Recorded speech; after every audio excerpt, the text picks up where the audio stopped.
Hey everyone, welcome back to another episode of Small Business Stories. You've got me, Dr. LL, Loralyn Mears, founder of Steeris, as your host and doing all kinds of things with guests, learning from them. Every single guest we've had on, I have acquired numerous nuggets of value and new knowledge. And I know from the reaction in our listenership, which I'm so grateful for, you're getting a lot of value too.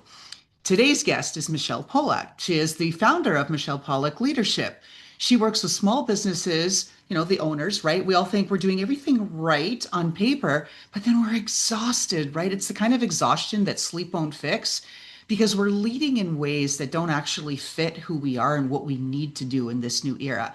Her work is focused on helping leaders move from just performing leadership to practicing it in a way that's sustainable, clear, and aligned with their brand and the expectations of their customers. Michelle, welcome to the show. Thanks, Loralyn. Great to be here with you.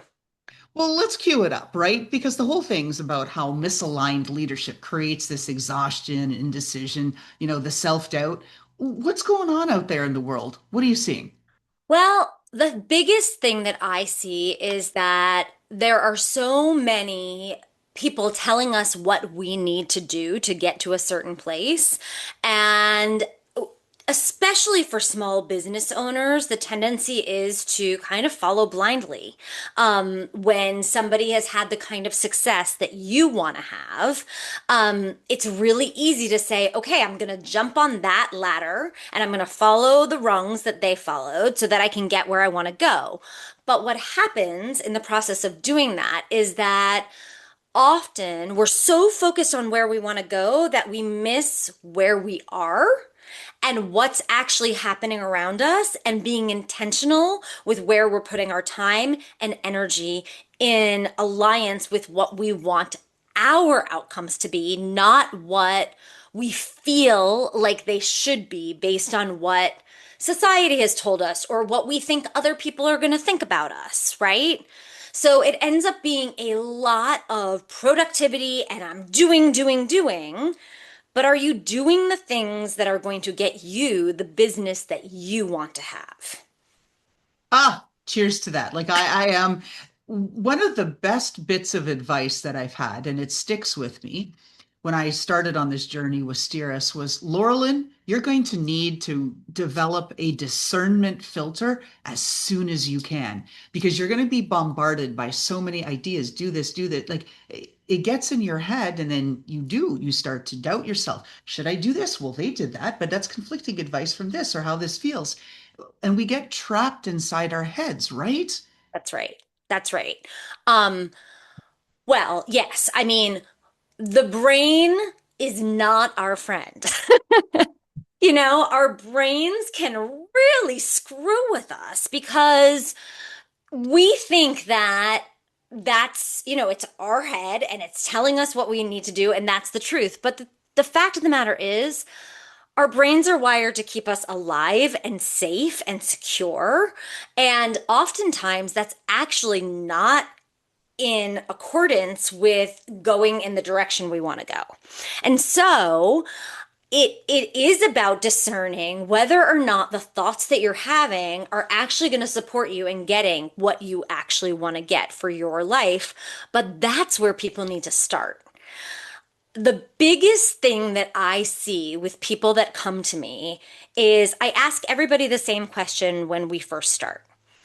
I ask them if you and I were celebrating a year from today because you had accomplished more than you thought was possible for yourself, for your business, for your life, what would we be celebrating? Most people cannot answer that question. True. And even, you know, it's funny. I've had podcast hosts that have said to me, "Oh, well, I never thought about that." And that's a really hard question. It's hard because you're thinking about it in your head, but if you actually worked it out with me right now and you had to give me an answer, it wouldn't be as hard. But all these questions that we think about in terms of our vision and where we want to go, we think about them by ourselves without actually being asked to articulate them out loud and verbally process with somebody else.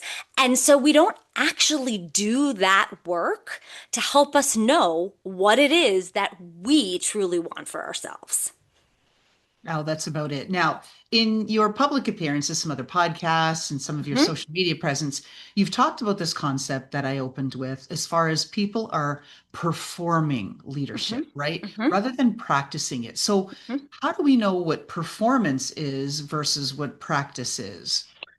I think the first clue is that, are you aligned with your values? Is the way you're showing up in the world aligned with who you want to be? Do you constantly worry about what other people are thinking about you when you're leading, when you're showing up? Or do you have ownership because you know that this is aligned with the person that it's important to you to be in the world? That is the first step in discerning between those two things. And if you don't know what your core values are, then it's very hard to be leading from them. I want to pull on that. So, what is the cost then of that misalignment, right? When someone's leading a way that's not authentic to who they are, what's the cost? It can show up in multitudes of ways. Often it's a feeling of uh kind of disconnect, of I thought it is what I wanted, but is it really? Um, or it's a feeling of imposter syndrome. Like, I'm gonna get found out that I'm not really capable of this. Sometimes it's a feeling of exhaustion because you're taking so many people's thoughts and opinions into account, trying to figure out which one is the right one. And when you actually are using your values as a compass, it becomes much clearer which is the aligned value. That doesn't always mean that the choices are easier. In fact, sometimes making your choices based on your values is actually harder. But what I have found in my work is that when you are making choices based on your values and the things that are aligned for you and who you want to be in the world, not just what you want to do, but who you want to be, you are able to stand firm in the choices you make, knowing that no matter what happens, even if it doesn't work out the way you wanted it to, you made the choice that was aligned for you. I'll fess up on that. So when I hear that, I think about, okay, the things I try to do from everything from my work, my business at Steeris to this podcast, everything that I do, I try to keep it aligned with my values because that's what motivates me and I like doing it, right? Mm-hmm. Especially all this work, right? It's done at great cost without income coming in, but there's benefit and it aligns with my values. But then I think about what the company needs, and some of those values are like, you get a little squishier because the company needs that. So I've gone into that mode of people pleasing, and Mm-hmm. it's taken me so long to unfrig it. Right when I've done that on a path, so they got used to me. Oh yes, of course, of course, of course, Susie, of course, Karen, of course, everywhere. Mm-hmm. And then I go like, wait a minute, this is not what the company needs, not what I need. This is not what I want to be. I'm misaligned. And you start pulling back, and there's massive repercussions when you've gone down that path, right? People pleasing. So, how do we recognize that we're doing this and going, wait a minute, that's not aligned with my values? Well, I'm curious to hear, it's your company, correct? Correct. So tell me, how are your company values different from your personal values? They're not. Right. So when you think about what the company needs, are you looking through the lens of values or are you looking through the lens of something different than values? What does needs mean to you? First of all, I love the fact that you're my podcast guest and you're interviewing me. So let's just put that out there. Secondly, what I'm looking at is revenues, right? Okay. Now, at first, it is, and I have taken those revenues on, but eventually fired those customers or walked away because they're just, you just can't sustain it, right? It's not good for anyone. Hmm. But I have taken them initially. And so if you look back on those moments, what I think I'm hearing you say is that you did it for a reason that was not actually for you. It was fully financially based. Totally. And so I guess, listen, every situation is different, but I think there are times in a business where you have to make a decision to take something on for financial benefit. And if you're taking it on for financial benefit and it goes completely against your values, I would place bets that it will never work. Bingo. So now there might be a not ideal client that you take on, but it doesn't go against your values. It might not be your favorite client. It might not be your favorite work you do, but there's not a values misalignment. That's different. So it is like it's nuanced. It's not black and white. It's not a yes, like yes, I do it or no, I don't. What it is making sure you're asking yourself the right set of questions and what is the motivation behind why you're doing something? Does it feel in alignment with how you want to show up in the world? That also requires a trust that if you continue to follow those values, that the right revenue stream will come along. If you sit inside of what is best for you and best for the client, because I would venture to say that if there's a values mismatch with a client, it's not what's best for the client. So if you're coming at it from a service-based viewpoint, which is how I think most values aligned business owners operate, they want to be of service in whatever capacity their business is of service. Asking yourself, is choosing this first best for the client? Can I serve this client to the best of my ability? Not just, do I need this money? Because if you believe you can serve the client to the best of the ability, the money will come. But if Oh, you for sure. know there's a reason that you can't for some reason because there's a mismatch there, I find that people really respect when you say, I don't think I'm the right person for you. I've had people send me other clients when I've said to them, I'm not the right coach for you, but I know somebody who is. Now, it that may have been a choice I made because of my values, or it may have been because I genuinely didn't feel like I could serve them in the way I knew somebody else could. But I have found over time, and it's taken me a long time to get there, that doing that ultimately will bring me more than taking on the client because I feel like I need the income in the moment. So a couple of things in there. So one, in the services I've taken on, I don't take on a client that I can't deliver for. Mm-hmm. Now, I have taken on clients, like I said, where there is a misalignment of values, and the STIRIS values are TRI, transparency, respect, and integrity. On Mm-hmm. my side, the personal side, I also add loyalty. I really value loyalty. Now, Mm-hmm. that said, the way that you've queued it up, I also appreciate that you've allowed space and grace out there because I know for a fact I am not the only founder who has taken on business with a customer that they said, "Oh, I know this is likely to go south. I know I can do the thing, but there's some signs there, right?"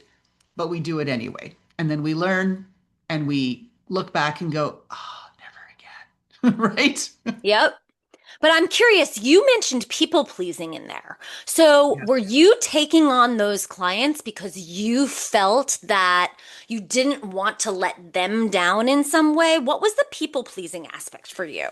So that piece comes in because they were referred by somebody else whom I trust, whom I'm Ah, aligned with, who there is a deeper connection to. And when they've said, "Oh, da da da, go to Loralyn," well, then of course you have to provide, even though you're thinking, "Duh, duh, duh, duh, duh," right? yes. It's a So little I'm nudgy in there. I'm curious, having learned this, having experienced this, what do you do differently now?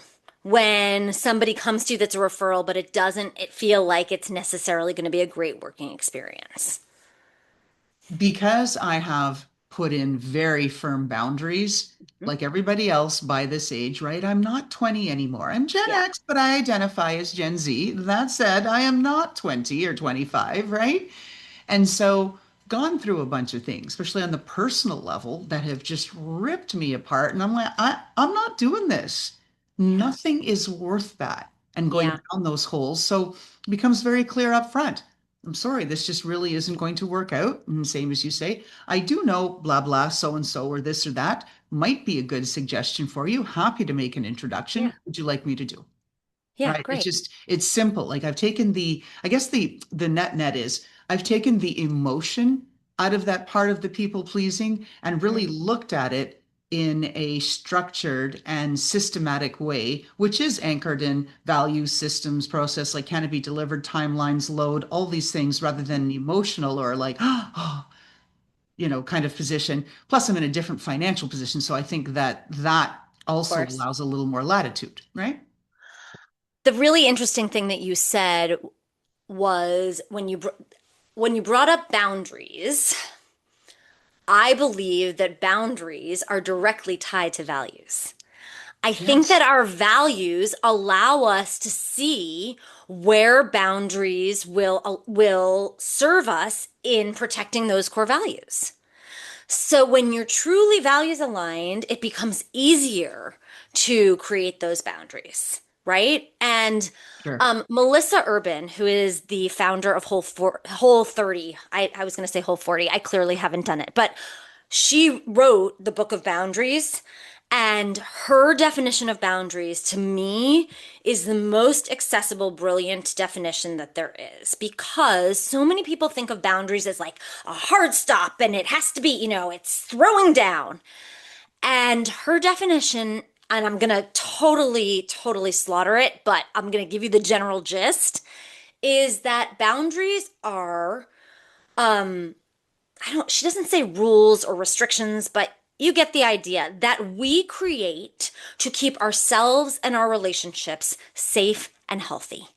Yes. Exactly, right? And that's it. Like as I said, respect and integrity, when those are violated as values, there is no safety and it is Yeah. not a healthy relationship, right? So we dig out and we move on from there. So Right. with that, speaking of moving on, let's bring it back to you, Michelle. Yes. Now, Yes. so when we've got self-doubt, and I appreciate that, like this is what makes it interesting for our Hmm. podcast listeners because it's real, it's not all scripted, right? It's planned. On my side, I do research and I make sure I'm prepared to ask my guests intelligent questions or try to move things forward that way, and we schedule it and we get ready for it. But how this conversation plays out, that is unscripted. And I think that adds a lot of value. And the fact that we can go back and forth and that a guest who has expertise in a lane can bring it back and essentially diagnose slash treat slash aid in real time, I think adds a lot of value. So I appreciate it. And I'm hoping our listeners, hey, out there, I hope you got something out of this too. Great. So thank you for that. Now, let's get back. Yeah. So we've talked about self-doubt in the Hmm. past, again, in some of your other conversations that you've Hmm. had, and you call it a signal rather than a flaw. So, what are you pointing to when leaders are in that mode of constantly second guessing themselves? What's behind all that? Well, I think it depends on the situation. So again, I'm very much in the world of gray. There's an element of self-doubt that comes from constantly outsourcing to others, from kind of working from the outside in rather than the inside out. What I mean by that is um and this is particularly prevalent in women because women tend to fall into good student syndrome from the time we're very young. And we are trained to um, please our teachers. We get good grades by doing what the teachers want, but all of the teachers want something different. So we are being trained to get an A by doing what the teacher in history wants, and something different for the teacher in English, and something different for the teacher in French, and something different for the math teacher.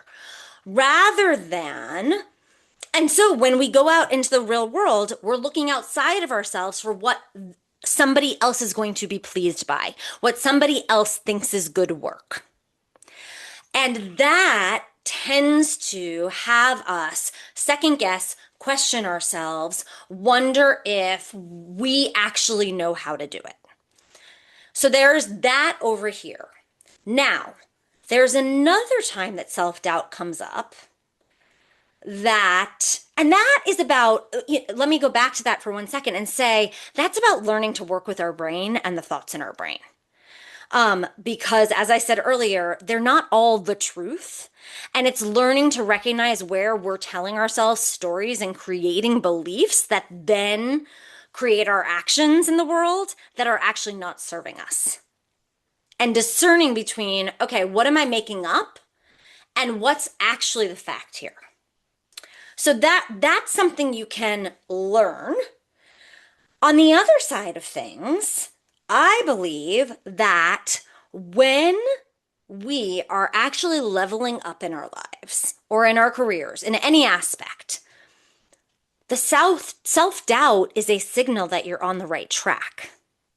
Because when you go after something new, of course you're going to have self-doubt. Of course, you're going to wonder, do I know how to do this? And the answer might be a little bit no, but you're going to find the courage to go after it. Anyhow, and so when you're starting something new, when you're starting on a new venture, when you're going after something bigger, that self doubt to me, that's saying, yes, okay, keep going. That's a signal that you're doing the thing that's hard, that you're being courageous, you're not staying safe, you're going after that next level. And that voice will be louder than it ever has been before when you actually step outside of the comfort zone and you go after it. As you're saying that, I'm hearing what so many entrepreneurs say or have been told to think and believe and embrace: fake it till you make it, right? There's Sure. that piece. Yeah. And of course, I hear Coach Susan Joffers, right? Feel the fear and do it anyway. Yep. And that's really, I think, the essence of entrepreneurship, because everything you're doing is new. If it was all already done, you wouldn't be entrepreneurial about it, right? You'd Right. be rinse repeating whatever it is that, that was. And so when I think about also what we're just talking about with values, is it that people get leaders that you've coached get Mm-hmm. tighter around their values and more anchored, or is it that they learn to strip away the emotional attachment to it that makes Mm-hmm. them better decision makers? Oh, what a great question. Um, I think it's a little bit of both. Listen, I think the more you dive into it, it's a multifaceted process. When you were bringing up, uh, feel the fear and do it anyway, I remember where I was when somebody talked about that book with me. I was in my early 20s and, um, I really think that courage, people want confidence. They think they want confidence, but confidence is something that ebbs and flows. Confidence is not something that is with us 24/7 all the time, but courage is. Courage is what gets us confidence. The courage to say, yes, I am terrified of this, but I'm going to try. I'm going to go after it and I'm going to see what happens. And to your point about the emotions, and I'm not going to make myself bad or wrong if the outcome isn't exactly what I'd hope or expected. I'm not a failure. I don't have to be ashamed.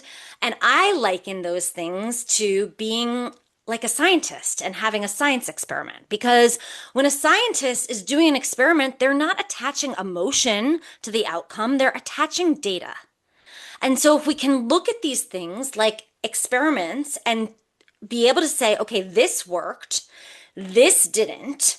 I'm going to strip this away, but I'm going to bring this forward and I'm going to iterate and do it again next time. Because what happens when we get emotional about it is often we throw the whole thing out and we start over, and that's where it takes us way longer than it needs to. But when we're able to really take a deep breath and stay in a neutral frame of mind, then we can actually see, okay, what's the next thing I'm going to try to get closer than I got this time? Imagine if scientists had given up on cancer research because they haven't had success.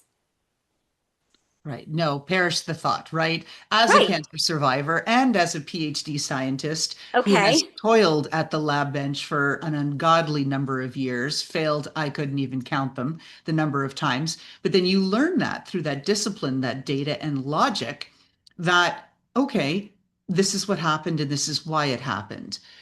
And learning to just be less emotional about the outcome. So recently we did this big bid. FedEx delivered it 44 minutes late. Therefore, the bid was rejected, right? Because we missed the deadline. Again, through circumstances really beyond their control. FedEx had a few days, didn't happen. Okay, there we go.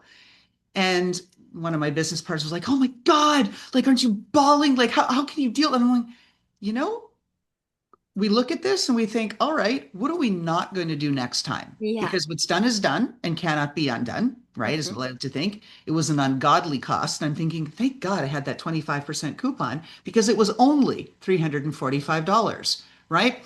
Right. And if I'd had 25%, well, it would have been almost like $480. So I saved some money on it. So you try to look at these things. Anyway, so you can go through that and I think keep going.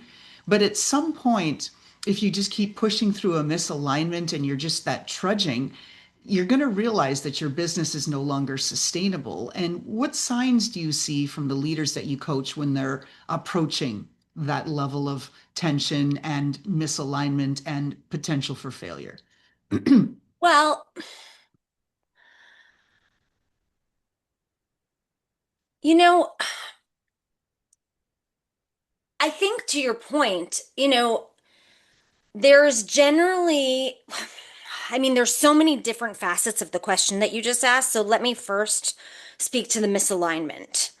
Um, I think there always has to be space for us to be asking ourselves, am I still moving in the right direction? Am I still going? Is this direction still the direction that I want to be going in? Is the person who I am now still aligned with that? Because if you started your business 6 years ago, you have learned and grown so much along the way. And so that question of misalignment, first we look there. And I find that failure failure to me is not a scary word or a scary thing. Like if you're going to be a business owner, you're going to fail. And you should just accept that at the outset. Now, that's really easy for me to sit here and say on a podcast and then talk to me when something fails in my business. I have emotions about it. And this is the thing about the emotions that I think is really important. Somebody, a amazing woman named Samara Bay, who wrote this incredible book called Permission to Speak. She and I were having this conversation, and I can't remember where she said she heard this, but like it was a mic drop for me. There's a difference between emotions and feelings. Emotions are something that's somatic. They happen in us. They're not meant to be controlled or not had. They are an indicator of something. But the feelings are the stories that we make up about the emotions. And that's where we get reactive in our lives. So if we can give ourselves permission to have the emotion, usually the emotion is just pointing to something we want.